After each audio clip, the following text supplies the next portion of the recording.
प्यारे बच्चों नमस्कार। आप सभी का स्वागत है आपके अपने पसंदीदा YouTube channel dream study point में। तो आज की इस वीडियो क्लास में प्यारे बोर्ड की क्लास 7th के हमारी दुनिया के अध्याय 5 है बिन पानी सब सून। तो इसके अभ्यास के सभी प्रश्नों का संपूर्ण हल करने वाले हैं। तो चलते हैं इसके पहले प्रश्न पर।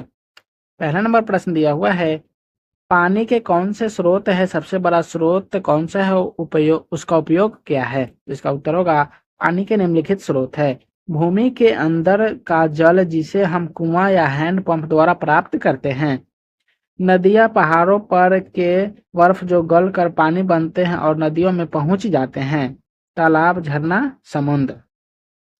पानी का सबसे बड़ा स्रोत समुद्र है। इसका उपयोग है कि उसमें बड़े बड़े जहाज चलाकर उससे देश विदेश से व्यापारिक सामान मंगाया और भेजा जाता है। समुद्र के जल के नमक बनाते हैं। समुद्र में जल मछलियां मिलती जो मछुआरों को रोजी रोटी और मांसाहारियों को भोजन देती है। समुद्र में शंख सीपी कौड़ी आदि आदि अनेक सामान मिलते हैं। सीपी से मोती मिलता है। मूंगा भी समुद्र से ही मिलता है। अगला प्रश्न है, जमीन के नीचे का जल स्तर दिन प्रतिदिन कम होता जा रहा है, इसे बनाए रखने के लिए आप क्या क्या कर सकते हैं। तो इसका उत्तर होगा, जमीन के नीचे जल स्तर को बनाए रखने के लिए हम गांव के आसपास तालाब और गड्ढा बनाएंगे। उसमें एकत्र जल में मछली पालन करेंगे और जरूरत के अनुसार सिंचाई भी करेंगे। इसी का पानी रिस रिस कर जमीन में जाता रहेगा और नीचे का जल स्तर बना रहेगा। वर्षा जल को एकत्र कर पाइपों के सहारे जमीन के अंदर तक भेजा जा सकता है। इससे जल स्तर बना रहेगा, लेकिन यह काम सबको करना होगा, एक के करने से कुछ होने वाला नहीं। अगला प्रश्न है, आप अपने दैनिक जीवन में जल का कहाँ कहाँ एवं कितना उपयोग करते हैं, सूची बनाइए। इनमें से कहाँ कहाँ मितव्ययिता बरतकर इस उपयोग को कम कर सकते हैं। तो इसका उत्तर होगा, सवेरे शौच में 5 लीटर, स्नान में 10 लीटर, कपड़ा साफ करने में 20 लीटर, पानी में और 2 लीटर, पीने में 2 लीटर, संध्या शौच में 5 लीटर। इनमें से हम नहाने, कपड़ा साफ करने में कुछ बचत कर सकते हैं। इस सभी पानी को बेकार नहीं जाने देंगे। इसको किसी बर्तन में एकत्र कर उससे फुलवारी की सिंचाई करेंगे या घर की धुलाई करेंगे। अगला प्रश्न है, पाठ्य पुस्तक के पृष्ठ 40 पर दिए गए चित्रों में से कौन सी आदत सही और कौन सी आदत गलत है और क्यों। तो इसका उत्तर होगा, चित्र में लड़का बाल्टी में पानी निकाल कर नहा रहा है और यह अच्छी आदत है क्योंकि इससे पानी की बर्बादी नहीं होती। दूसरे चित्र में नल को खोलकर छोड़ दिया गया है, बाल्टी में पानी भरकर बेकार बह रहा है, यह आदत गलत है क्योंकि पानी की बर्बादी हो रही है। तीसरे चित्र में लड़का नल को खोलकर ब्रश कर रहा है और पानी बेकार गिर रहा है, यह आदत गलत है क्योंकि पानी बर्बाद हो रहा है। नीचे चौथे चित्र और 5वें चित्र में भी लड़का बाल्टी में पानी लेकर नहा रहा है और एक लड़का लोटा में पानी लेकर दातून कर रहा है। ये दोनों आदतें अच्छी है क्योंकि इन दोनों पात्रों में पानी की बचत हो रही है। अगला प्रश्न है, यदि आपके घर में 2 दिन तक पानी न रहे तो सोचिए और सूची बनाइए कि आपको क्या क्या परेशानियां होगी। तो इसका उत्तर होगा, सबसे पहले तो मुझे शौच की परेशानी होगी। उन दोनों दिन हम नहा भी नहीं पाएंगे। भोजन बनाने के लिए कहीं दूर कुएं या हैंडपंप से पानी लाना पड़ेगा। उसी पानी से बर्तन भी साफ किया जाएगा। कुल मिला जुला कर काफी कठिनाई होगी। अगला प्रश्न है, जल के वितरण को स्पष्ट कीजिए। जल का संरक्षण आवश्यक है, कैसे और क्यों। तो इसका उत्तर होगा, पृथ्वी पर जल विचित्र रूप से वितरित है। लगभग 71% जल तो समुद्र अपने गर्भ में रखते हैं। यह जल न तो कृषि के काम आता है और न पीने के। पीने योग्य जल केवल छत्रक, पहाड़ों पर के बर्फ, भूमिगत जल, झील, नदियाँ, वायुमंडल के जल से कृषि कार्य तो होता ही है, पीने का काम भी आता है। ये ही जल मानोपयोगी है, लेकिन इनका दोहन आसान नहीं। भूमिगत जल को कुआं खोदकर या हैंड पंप धंसाकर पानी निकालते हैं। वायुमंडल के जल के लिए बादल बनने फिर वर्षा होने तक प्रतीक्षा करनी पड़ती है। छत्रक और पहाड़ों पर के बर्फ गर्मी आने पर ही गलते हैं और नदियों के माध्यम से हम तक पहुंचते हैं। नदियां भी हर गांव में नहीं होती और उनसे भी जल निकालकर हर गांव तक पहुंचाना एक कठिन कार्य है। सबसे आसानी से प्राप्त होने वाला जल भूमि के अंदर का जल है। तालाब का जल भी उपयोग करना आसान होता है, अतः हमें इन्हीं जलों को संरक्षित करना चाहिए। भूमि के अंदर जल की कमी न होने पाए या फिर बढ़ाया जाए, इसके लिए वर्षा का जल को किसी तक करीब से भूमि के अंदर तक पहुंचा प्यारे बच्चों, दिया आज की इस जाए। वीडियो को यहीं समाप्त छत करते पर हैं, के फिर मिलेंगे वर्षा नेक्स्ट जल वीडियो को में। पाइपों के वीडियो अच्छा सहारे लगा होगा तो भूमि के वीडियो को जल लाइक स्तर करके तक चैनल पहुंचा को सकते सब्सक्राइब हैं कर या दीजिएगा। तालाब तो आप और सभी को वीडियो गड्ढों देखने के में जल लिए बहुत एकत्र बहुत करेंगे, जो धन्यवाद। धीरे धीरे रिस कर भूमि के अंदर जाते हैं। यदि जल एक बार समाप्त हो जाए तो बहुत बहुत दिनों तक प्रतीक्षा के बाद जल प्राप्त होता है। इसी कारण जल का संरक्षण आवश्यक है। अगला प्रश्न है, प्रमुख महासागरों के नाम विश्व के नक्शे पर दर्शाइए। तो इसका उत्तर होगा, विश्व के मुख्य 4 महासागर है। पहला हो जाएगा हिंद महासागर, दूसरा प्रशांत महासागर, तीसरा अटलांटिक महासागर तथा चौथा हो जाएगा आर्कटिक महासागर। अगला प्रश्न है, भारत में मीठे पानी की झील कहाँ कहाँ है, पता कीजिए कि ये किस राज्य में अवस्थित है। इसका उत्तर होगा, भारत में मीठे पानी की झील निम्नलिखित है। पहला हो जाएगा डल झील, श्रीनगर जम्मू कश्मीर में। दूसरा है नैनी झील, नैनी में उत्तराखंड में। तीसरा है कांवर झील, बेगूसराय बिहार में। चौथा है बरेला झील, लखीसराय बिहार में।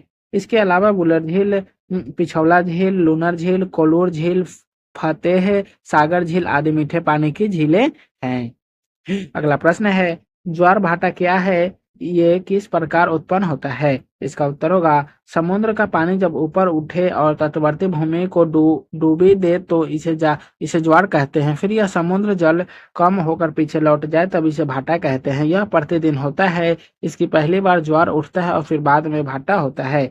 सूर्य और चंद्रमा के गुरुत्वाकर्षण के कारण महीना में 2 बार ज्वार भाटा आता है। अर्धमासिक ज्वार भाटा ऊंचा होता है, जिसके बल पर बड़े बड़े जहाज आंतरिक पतन तक पहुंच जाते हैं। फिर वह भाटा के समय लौटकर समुद्र में चले जाते हैं। अगला प्रश्न है, जल चक्र किसे कहते हैं। तो इसका उत्तर होगा, पृथ्वी पर अवस्थित जल के बाध्य बनन, वाष्प से बादल बनना और फिर कारण का वर्षा रूप में बरसकर पृथ्वी पर पहुंचकर जल बनना आदि क्रिया को जल चक्र कहते हैं। जल चक्र का प्रक्रम सदैव चलते रहता है। अगला प्रश्न है, समुद्र के जल में तैरना मुश्किल है क्यों। इसका उत्तर होगा, समुद्र के जल में हमेशा तरंगे उठती और गिरती रहती है। ऐसा स्थिति में तैराक अपने को संभाल नहीं पाता। अपने को संभालने की कोशिश में वह थक जाता है और कभी कभी इसमें डूब भी जाता है। इसलिए कहा गया है कि समुद्र के जल में तैरना मुश्किल है। अगला प्रश्न है, समुद्र का जल खारा होता है क्यों। इसका उत्तर होगा, समुद्र का जल इसलिए खारा होता है क्योंकि इसके 1 लीटर पानी में 35 ग्राम नमक होता है। इसी कारण यह पानी पीने के काम नहीं आता। इस समय नमक की मात्रा बढ़ने के कारण ही नदियां इससे विभिन्न पदार्थों को पहुंचाती रहती है, जिससे कि किंचित नमक भी होता है। इधर समुद्र में वाष्पीकरण बराबर होते रहता है, इस कारण पानी तो उड़ जाता है और नमक एकत्र होते रहते हैं। यह प्रक्रम लाखों वर्षों से हो रहा है, फलतः समुद्र में पर्याप्त नमक एकत्र हो गए हैं। अगला प्रश्न है, भूगर्भीय जल स्तर में कमी आ रही है क्यों। तो इसका उत्तर होगा, विभिन्न कल कारखानों की संख्या दिन प्रतिदिन बढ़ती ही जा रही है। इन कारखानों में जल की खपत बढ़ती जा रही है। नगरों में पाइपों द्वारा जल का वितरण होता है। लापरवाही से नलकों को खुला छोड़ देते हैं। जहां 1 लीटर जल का उपयोग करते हैं वहीं 10 लीटर बेकार बहा देते हैं।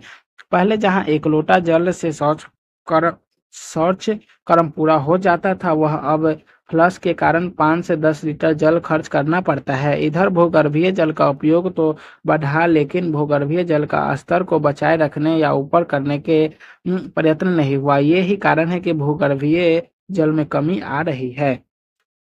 अगला प्रश्न है, वाटर हार्वेस्टिंग कैसे करेंगे। तो इसका उत्तर होगा, वर्षा के पानी को एकत्र कर किसी प्रक्रम द्वारा जमीन के अंदर पहुंचाकर हम वाटर हार्वेस्टिंग कर सकते हैं। वर्षा जल को छतों पर एकत्र कर पाइपों के सहारे से जमीन में जल स्तर तक पहुंचाया जा सकता है। गांवों में गड्ढा तालाब आदि खोद कर उसमें वर्षा जल एकत्र करेंगे। इससे धीरे धीरे रिसकर पानी जल स्तर तक पहुंचता रहेगा। यही है वाटर हार्वेस्टिंग। अगला प्रश्न है, आप फुटबॉल के खिलाड़ी हैं। क्रिकेट खिलाड़ी सचिन तेंदुलकर कहते हैं कि पानी बचाइए, क्या आप उसकी बात मानेंगे और क्यों। इसका उत्तर होगा, हाँ हम मानेंगे, क्योंकि वह सबके हित की बात है। 16 नंबर प्रश्न है, मतलब अगला प्रश्न है, ज्वार भाटा से क्या क्या लाभ और नुकसान है, सूची बनाकर कक्षा में प्रदर्शित कीजिए। तो इसका उत्तर हो जाएगा, ज्वार भाटा से लाभ। पहला पॉइंट होगा, मछलियां तट के निकट आ जाता है। दूसरा, शंख सोप्पी बांधा कौरिया रहती है। और तीसरा, आंतरिक पतनों तक जहाज आ जाता है। अगला, ज्वार भाटा से नुकसान। पहला पॉइंट हो जाएगा लोगों के सामान बाहर ले जाती है, आर्थिक और नुकसान की आशंका मिलती है और कभी कभी अनजान लोग बह जाते हैं आ जाते हैं। अगला प्रश्न है पानी के उपयोग से संबंधित अच्छी आदतें संबंधित अखबार को इकट्ठा कीजिए और स्क्रैप बुक बनाकर कक्षा में प्रदर्शित कीजिए। इसका उत्तर होगा संकेत यह परियोजना कार्य है, छात्र स्वयं करेंगे। अगला प्रश्न है सही विकल्प पर सही का निशान लगाएं। इसका पहला प्रश्न दिया हुआ है पृथ्वी पर जलमंडल का हिस्सा है, तो इसका उत्तर हो जाएगा 71। दूसरा प्रश्न है मुंबई किस सागर के किनारे स्थित है, तो इसका उत्तर हो जाएगा अरब सागर। अगला तीसरा है चंद्रमा के गुरुत्वाकर्षण से जल की ऊंचाई की ओर बढ़ता है यह स्थिति कहलाती है, तो इसका उत्तर हो जाएगा ज्वार। अगला है इनमें से कौन झील है, तो इसका उत्तर हो जाएगा फतेह सागर। तो प्यारे बच्चों आज की इस वीडियो के यहीं समाप्त करते हैं, फिर मिलेंगे नेक्स्ट वीडियो में। वीडियो अच्छा लगा होगा तो वीडियो को लाइक करके चैनल को सब्सक्राइब कर दीजिएगा। तो आप सभी को वीडियो देखने के लिए बहुत बहुत धन्यवाद।